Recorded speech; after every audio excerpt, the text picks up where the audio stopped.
To another edition of the Tiger Lacrosse Report. I'm your host, Spiro Morekas, along with the head coach of the Tigers, Shawn Nadelen. And coach, a great victory for the Tigers on Saturday afternoon, knocking off Loyola, the 12th ranked team in the country, and the complete opposite of what we've seen the last 3 weeks. Prior to the Loyola game, you guys had a 2-goal advantage in the fourth quarter, and all 3 games ended up falling short. This time, you were down 3 goals in this ball game, came back, tied it in the fourth quarter, actually went ahead, and then won it overtime. So you talked last week about having to finish. Your guys certainly did that this week.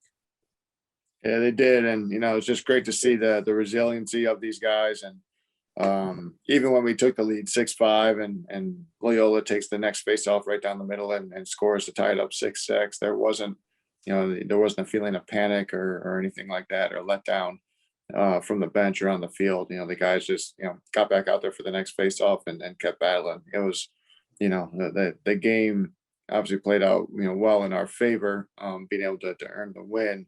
But it was just really a good test for us, because it was a battle defensively on both sides of the ball, and having to play longer possessions, both offensively and defensively, and try to manage the game as best we could. Within that, it encompassed a lot of things that we've been focusing on and working on to get better. So it was, just great to see the guys earn the success that they work hard for. Let's talk about your defense, because David Lindley came into this game Kevin Lindley came into this game with huge numbers, 22 goals. And Olmstead also was having a great season for Loyola. He scored the first 2 goals of the game, and then we really didn't hear from him again the rest of the ball game. Lindley, we never heard from in the game. You really got to commend. I think Garrett Zangale was on him most of the game. Your defense did a great job of shutting down their 2 major scores. I was, Kevin Lindley has been more than a thorn in our side over his career at Loyola, and has lit up the scoreboard against us, unfortunately. So he was a guy, no doubt, that we were very focused on, trying to limit his opportunities with the ball. And he's a guy that's just got great IQ. He's a playmaker. He's a clutch guy for them. He scored the game winner in overtime for them down at Richmond and stuff. So he's a guy that, we obviously knew a lot about, because we've had to pay a lot of attention to him. That's a big credit to him. But Garrett, I thought, just really did a good job. And, the neat thing about Garrett is not only did he do well against, covering Lindley and his matchup, but he also continued to have that voice and the presence within our defense as a team defensive leader, which is not easy to do. So that's, Garrett did a great job. And I was definitely a little worried when Olmstead, banged in the first 2 goals, one off the pick play, and then the other one on man up. I was like, he's excuse me, kind of the wrong guy that you want to get hot early in the game. But fortunately, we were able to, Kobe was able to stay a little bit tighter to him and get a stick on his hands, and I think frustrate him a little bit too in certain spots. So it was limiting their 2 best offensive players as best we could helped, I think, overall.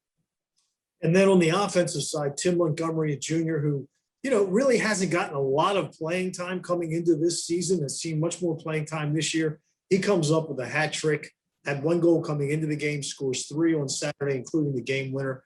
What about this young man and what he did on Saturday afternoon? I mean, Tim's just been a great story, freshman year.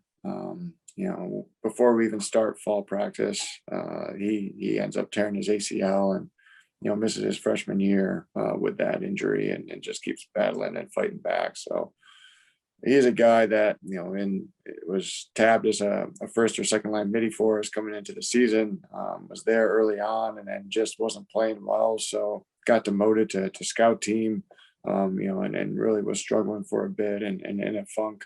But he never stopped working. He never stopped putting the effort in. He never, body language wise, never showed that he was feeling sorry for himself. He definitely was, you could tell he was frustrated because he wanted to play better and he was working hard at trying to play better. And we were encouraging him for that, wanting him to find success. And, over the past few weeks, he's gotten back into his groove.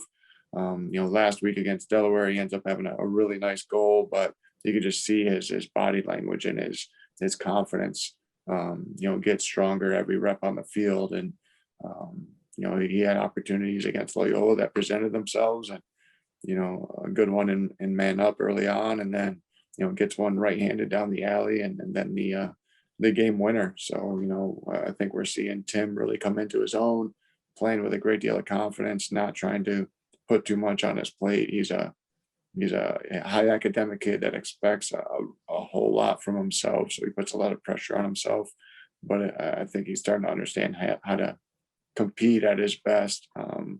Even though he's put a lot of pressure on himself, and handle that in a good way. And you can certainly use him for these final 6 games. We are in nothing but CAA play the rest of the way. This week, Hofstra, a team you were supposed to play a couple of weeks ago, but then COVID hit them. So that game's been rescheduled to April 13th. So you play them, have to go up to Long Island on Saturday. They, of course, maybe the most prolific scorer in the country right now. And Ryan Tierney's got 28 goals, 8 assists. And Hofstra, team that won their first CAA game this past week against Fairfield. So they're flying high coming into this game against you guys. And with you beating Loyola, that's going to open their eyes also.